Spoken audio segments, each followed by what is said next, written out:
لا إله إلا الله لا إله إلا الله لا إله نحمده ونصلي على رسوله الكريم أما بعد فأعوذ بالله من الشيطان الرجيم بسم الله الرحمن الرحيم قل من يرزقكم من السماوات والأرض قل الله وَإِنَّا أَوْ إِيَّاكُمْ لَعَلَى هُدًى أَوْ فِي ضَلَالٍ مُبِينٍ قُل لَّا تُسْأَلُونَ عَمَّا أَجْرَمْنَا وَلَا نُسْأَلُ عَمَّا تَعْمَلُونَ صدق اللہ العظیم۔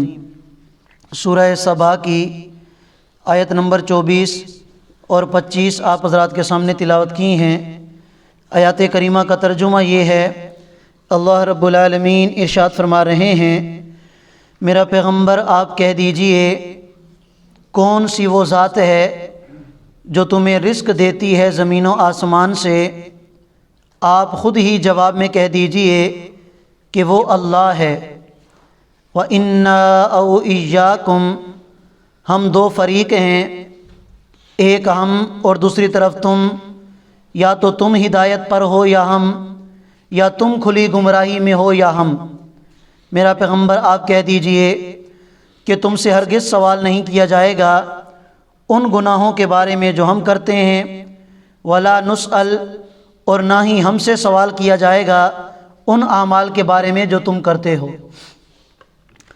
سورہ سبا کے شروع میں آپ حضرات کے سامنے یہ بات ذکر کی تھی کہ یہ چونکہ مکی صورت ہے تو اس میں بنیادی طور پر اللہ رب العالمین نے دین اسلام کے 3 عقائد پر بات فرمائی ہے، عقیدہ توحید، عقیدہ رسالت اور عقیدہ آخرت۔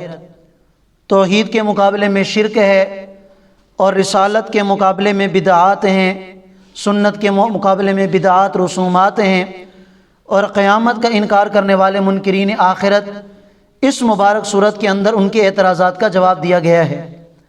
تو آج جو آیت کریمہ تلاوت کی ہے اس میں اللہ رب العالمین اپنی وحدانیت کا ذکر فرما رہے ہیں کہ میرا پیغمبر آپ ان لوگوں سے سوال کیجئے کہ زمین و آسمان سے تمہارے لیے رزق کا بندوبست کون سی ذات کرتی ہے؟ اب اگرچہ یہ گونگے ہیں، بہرے ہیں، آپ کو یہ جواب میں شاید کچھ نہ کہیں تو آپ خود ہی جواب میں کہہ دیجئے کہ وہ اللہ کی ذات ہے۔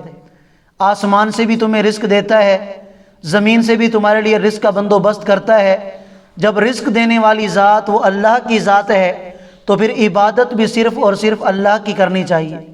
اللہ کی وحدانیت میں، اللہ کی ذات و صفات میں پھر کسی کو شریک نہیں کرنا چاہیے۔ فرمایا کہ ہم 2 گروہ ہیں، ایک طرف ہمارا فریق ہے، دوسری طرف تم مشرکین کا فریق ہے، تو یا ہم ہدایت پر ہیں یا تم ہدایت پر ہو۔ یہ تو نہیں ہو سکتا کہ تم بھی ٹھیک ہم بھی ٹھیک، یا تم غلط بات پر ہو، غلط گمراہی والے راستے پر ہو، یا ہم گمراہی والے راستے پر ہیں۔ تو فیصلہ اللہ کا قرآن کرتا ہے کہ جو مسلمان ہیں اللہ کی وحدانیت کے قائل ہیں، ظاہر سی بات ہے کہ وہی حق پر ہیں۔ لات، عزیٰ، منات، بتوں کی عبادت کرنے والے، بتوں کو اپنا خدا ماننے والے، یا اللہ کی ذات کو چھوڑ کر غیر اللہ کو اپنا الہ ماننے والے، غیر اللہ کو اپنا بڑا ماننے والے، وہ کیسے ہدایت پر ہو سکتے ہیں؟ اس لیے کہ اس کائنات میں سب سے بڑی اور طاقتور ذات وہ اللہ کی ذات ہے۔ اللہ کسی کے محتاج نہیں، اور کائنات میں جتنے بھی بڑے بڑے لوگ آئے وہ بھی اللہ کے محتاج تھے۔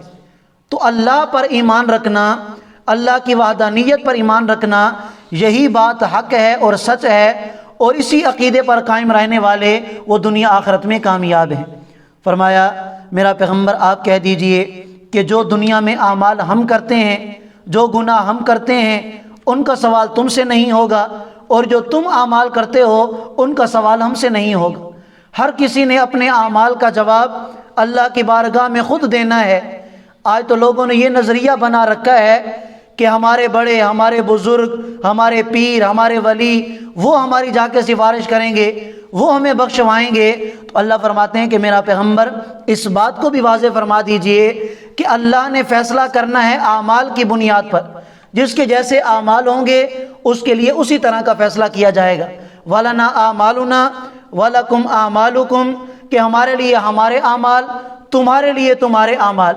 जो हमारे आमाल होंगे उसी के मुताबिक हमें नतीजा मिलेगा, और जैसे तुम्हारे आमाल होंगे तुम्हें उसी तरह का नतीजा मिलेगा। ये कुरान तो तुम्हें समझाता है। तुम्हारे हक़ में बेहतर बात यही है कि अल्लाह की वहदानियत को अपना लो और दुनिया आखरत की कामयाबी अपना मुकद्दर बना लो। मेरा पैगम्बर आप कह दीजिए, यजमाउ बैनना रब्बुना, हमारा रब एक दिन आने वाला है जब हम सबको जमा करेगा। सुम्मा यफ्ताहु बैनना बिल हक़्क़ि, फिर हक़ के साथ वो मेरे और तुम्हारे दरमियान फ़ैसला फरमाएगा। क़यामत का दिन आएगा, पूरी इंसानियत को अल्लाह ताला एक जगह इकट्ठा फरमाएंगे और उस वक़्त सही मानों में फ़ैसला होगा।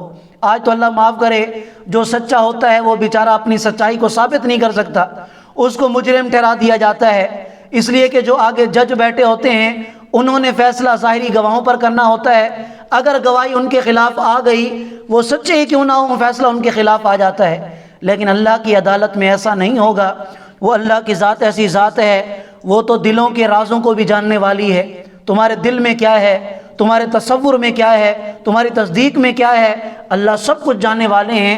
अल्लाह का जो फ़ैसला होगा वो बरहक होगा और सच्चाई पर मबनी फ़ैसला होगा। फरमाया वहुवल फत्ताह, अल्लाह की ज़ात ऐसी ज़ात हैं कि जो हकीकतों को खोलने वाली ज़ात हैं, अल अलीम, और तमाम के हालात को जानने वाली हैं। मेरा पैगम्बर आप कह दीजिए, अरूनी अल्लज़ीना अलहक़्तुम बिही शुरका, ज़रा मुझे उन लोगों को तो दिखाओ कि जिनको तुम अल्लाह का शरीक बनाकर अल्लाह के साथ मिला देते हो। कोई ऐसा भी है कि जो अल्लाह का शरीक बन सके? कल्ला, हरगिज़ नहीं, अल्लाह के साथ कोई भी शरीक नहीं बन सकता। बल हुवल्लाहुल अज़ीज़ुल हकीम, बल्कि अल्लाह ही की ज़ात कामिल इक़्तिदार रखने वाली और कामिल हिकमतों की मालिक है। इस कायनात में अल्लाह का कोई भी सानी नहीं है। मेरा पैगम्बर, वमा अरसलनाका इल्ला काफ़तल लिन्नास, कि मेरा पैगम्बर हमने तमाम इंसानों के लिए आपको भेजा है, क्या बनाकर? बशीरन, खुशखबरी सुनाने वाला, व नज़ीरन, और डराने वाला, कि जो आपकी मानेंगे उन्हें जन्नत की खुशखबरी सुना दीजिए, और जो आपकी मानने से इनकार कर दें, आपका रास्ता इख्तियार न करें, उन्हें जहन्नुम के अज़ाब की वईद सुना दीजिए। वलाकिन्न अक्सर अन्नास ला यालमून, लेकिन अक्सर लोग इस बात से वाकिफ़ नहीं हैं, यानी जानते तो हैं, पढ़ते तो हैं, लेकिन इस पर अमल नहीं करते। वयक़ूलून, उल्टा वो कहते हैं, मता हाज़ल वादु इन कुन्तुम सादिकीन, अगर तुम अपने दावे में सच्चे हो तो ये क़यामत का दिन कब आएगा? कब आएगी क़यामत? क्या हमारे जिस्म जब बोसीदा हो जाएंगे, हमारी घटियाँ गल सड़ जाएंगी, हम दोबारा ज़िंदा किए जाएंगे? ऐसा हो ही नहीं सकता।